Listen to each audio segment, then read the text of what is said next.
Tuesday, and our CBS 21 political insiders are here with us. Tony May, the Democratic strategist, Charlie Giroux, the Republican side. Gentlemen, thanks again. Always like to have you here on Tuesdays. Yes, nice to have you. And let's start out with the federal government. There's a lot of talk going on about this, the threat that the federal government will shut down. Now, just today, the House did pass a bill to extend or avert that shutdown, at least for 2 more weeks. What does this mean? Break it down for us, and especially what does it mean for us here in Pennsylvania? Charlie, we'll start with you. Well, the Senate will probably go along with this. It's bluntly kicking the can down the lane, nothing more than that.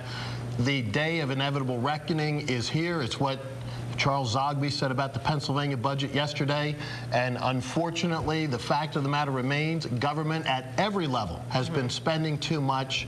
Taxpayers, the people who foot the bill for these profligate spending programs, are saying enough is enough, but just plain common sense is saying it's time to tighten our belts, as every family across the country has had to do.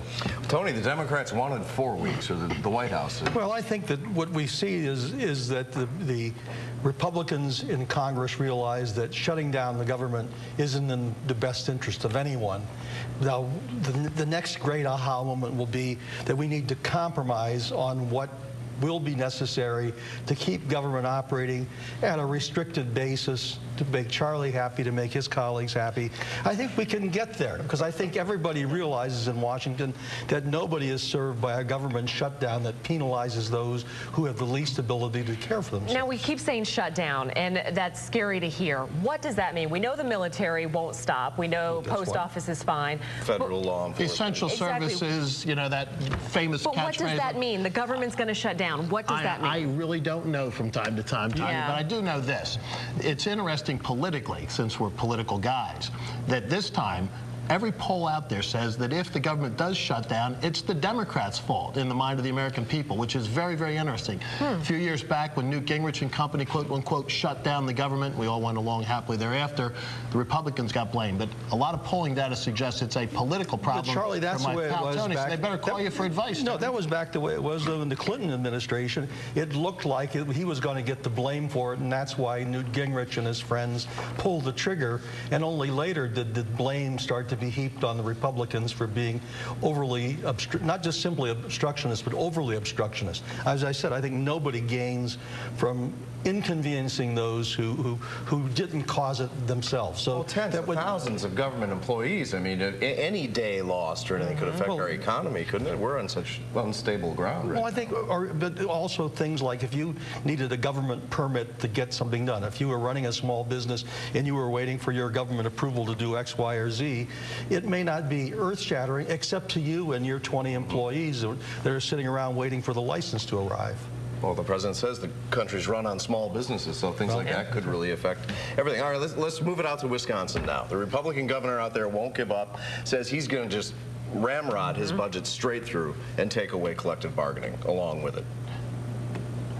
I'm rarely at a loss. You're at a loss for words. Well, I thought maybe there would be a question mark punctuating the question. Well, let's move to this. There's a rep in Pennsylvania now that wants to spearhead something like that here. In Pennsylvania, there's going to be a series of demonstrations and rallies, and frankly, the public letting their voice be heard, which is a good thing. Hopefully, most of those people will be from Pennsylvania. Saturday, there was a gathering up on the Capitol steps put together by one of the union fronts. One of the speakers there repeatedly said, we're going to kick a little, because this is family television, butt over the course of the next. Whose butts are they going to be kicking? I think that's what the taxpayers are asking. Sure. And we know the answer to that.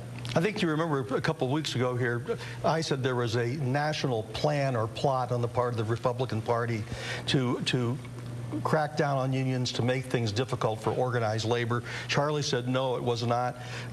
Report today in the Philadelphia papers that the Koch brothers out of Kansas are funding an anti-union program to the tune of $50 million. They have opened a Pennsylvania organization. Which paper was that? Because I got to tell you, the liberal media never gets it right. The Daily News, Philadelphia Daily News, and it's they like you, incidentally, and the funding that they've done. Well, I don't get checks or letters from them. Coke. The great thing about the programs that they have funded is that they are pro-free enterprise, pro-taxpayer, cut government spending. anti-worker. Let's be just Tony, this is the problem, though, that the workers that you continually refer to are on the taxpayer's dime. There simply isn't any more money left. The state is $4 billion in the hole because of that the doesn't spending mean they that need you to and give your up their allies have collective bargaining rights, though, Charlie. But we've got to start cutting back the budget. And guess who's in on that big Republican plot? Your Democratic governor of New York. Charlie, governors all across the country, Tony, are confronted with fiscal reality, just like every family in America is. It's time to start tightening our belts, cutting back spending, and allowing taxpayers but to there's keep been a more of their refusal to hard-earned dollars. negotiate in Wisconsin. In Pennsylvania, the public employer unions have given back to the taxpayers, have in the past couple of years agreed to salary freezes and other things in the interest of the public. Even Tony would agree that $100,000 bus drivers are a little over the top. All right, we'll continue this next week. I'll put a question mark in, Charlie. Thanks, guys. For all your statewide political